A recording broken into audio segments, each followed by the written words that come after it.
In recent months, in response to my book This Is What Inequality Looks Like, I have been repeatedly asked whether opportunities for upward social mobility have decreased. I see creased foreheads when I say yes. This is clearly something that deeply bothers people. It violates Singaporeans' sensibilities of fairness built primarily around the ideal of equal opportunities.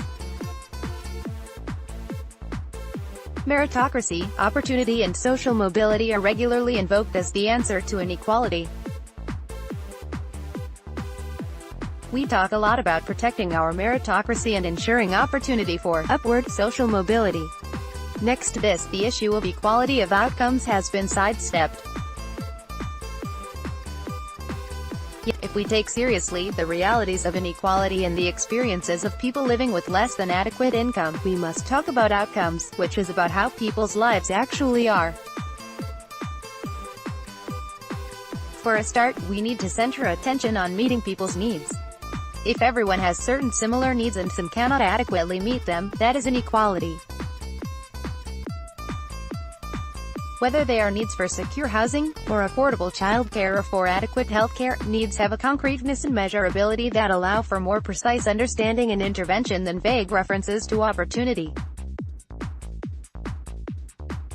The writer says that if we are serious about resolving the inequality problem, one good place for our attention is that of needs.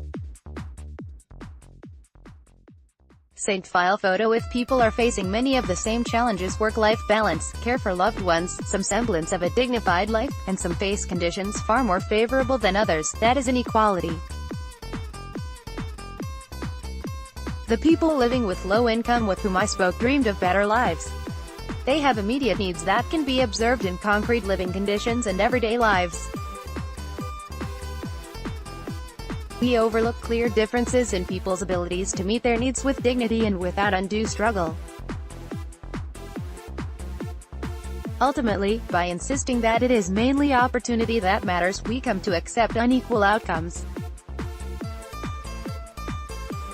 They need decent employment that allows them to pay their rent and buy food for their families.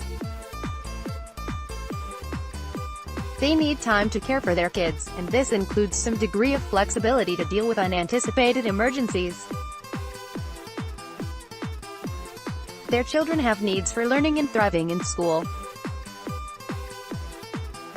Ultimately, people need to feel like they are valued as persons in our society. When families have unmet needs, there are complex and long-term consequences. A family that lives in cramped conditions, for example, suffers more than from a lack of space. Space is linked to parent-children relationships. When I visited rental flats, I saw people use bed sheets and furniture to create partitions for some semblance of privacy for teenage children. Parents spoke of wishing they could give their growing children separate bedrooms. When kids have private space at home, they are more likely to spend time there, including with friends. When there is insufficient space at home, teenagers may prefer to spend their time outside the home or at public places. The teenage years, difficult under any circumstance, can become especially fraught. Space alone cannot solve all problems, but its inadequacy makes parents' capacity to maintain communication with and understanding of their kids particularly challenging. People are not obsessing over how they can succeed more than others. Their priorities may not lie in climbing the proverbial social ladder. Being higher on a social hierarchy will not resolve their problems. Meeting their basic needs can resolve those problems.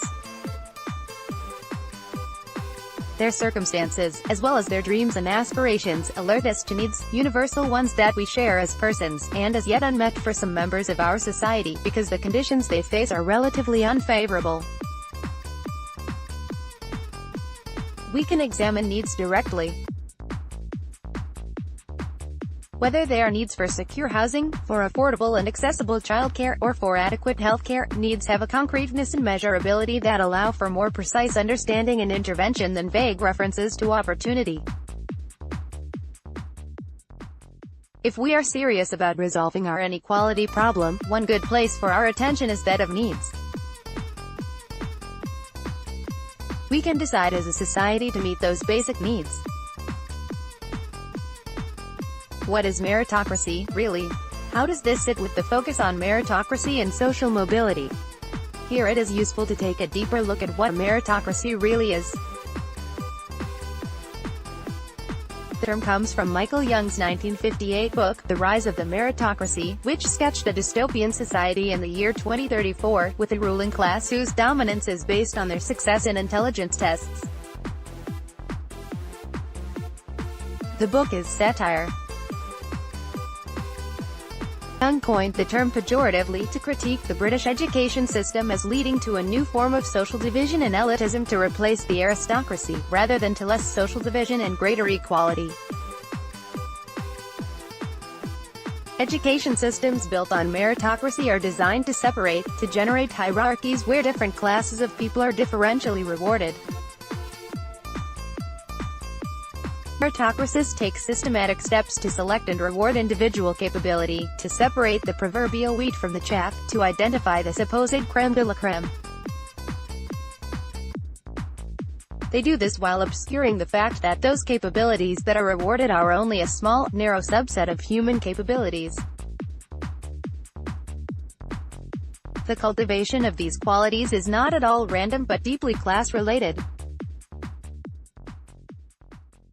The empirical evidence that educational systems focused on narrow forms of merit reproduce social inequalities and generate new forms of elitism is well accepted within sociology, in Young's work and those of scholars such as Pierre Bourdieu, Jerome Carabel, and ethnologue Shamus Khan.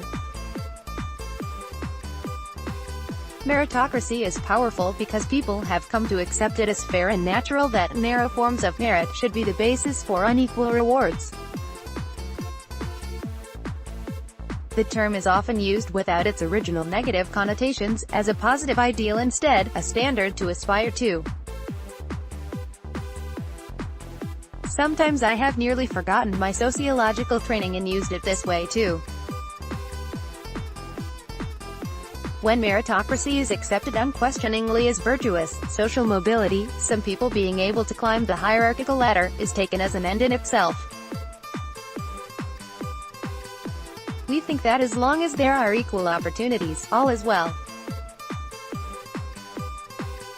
We overlook clear differences in people's abilities to meet their needs with dignity and without undue struggle. Ultimately, by insisting that it is mainly opportunity that matters, we come to accept unequal outcomes. Dismantling old narratives, building new ones for those of us who have built our life stories on meritocracy. These are difficult ideas. When we encounter the idea that meritocratic education systems reward a small group of people based on narrow qualities, we confront the fact that other persons also have valuable capabilities, talents and strengths that are not visible to and not rewarded by the system. This challenges those who succeeded under this system to question their individual narratives of their own deservedness. Why would they do so? Yet, the responses to my book indicate that many have. As human beings, our interests are complex. If people acted only on their crude interests in maximizing individual material well-being, many people who bought my book really shouldn't have. As someone with relative class privilege, I myself should not have written it at all. But, as people, we also have interests in meaningful lives and in building good societies. We have interests in a sense of shared well-being with other members of society, and in upholding values of fairness, equality and justice. We have interests in ensuring the well-being of other people's children so that we can collectively build a stronger society, including an economic ecosystem, with diverse talents. Giving up our obsession with an individualistic and narrow narrative of meritocracy and mobility is worth it, to meet our needs for solidarity and genuine community. Space for more qualities and capabilities to emerge will also develop a broader and more diverse talent pool. Because we live in society and not as isolated persons, in the long run, all of us have much to gain from this. We can already witness the terrible things that happen when inequality and injustice tear societies apart. We cannot afford to keep avoiding discussion of unequal outcomes, of unmet needs. We eventually achieve more equality than we now have. We can trade the narrative which depends on other people being worse off than us, for a far superior narrative where we are stronger together. Teo Yen is an associate professor and head of sociology at Nanyang Technological University, and author of This Is What Inequality Looks Like Ethos Books, 2018.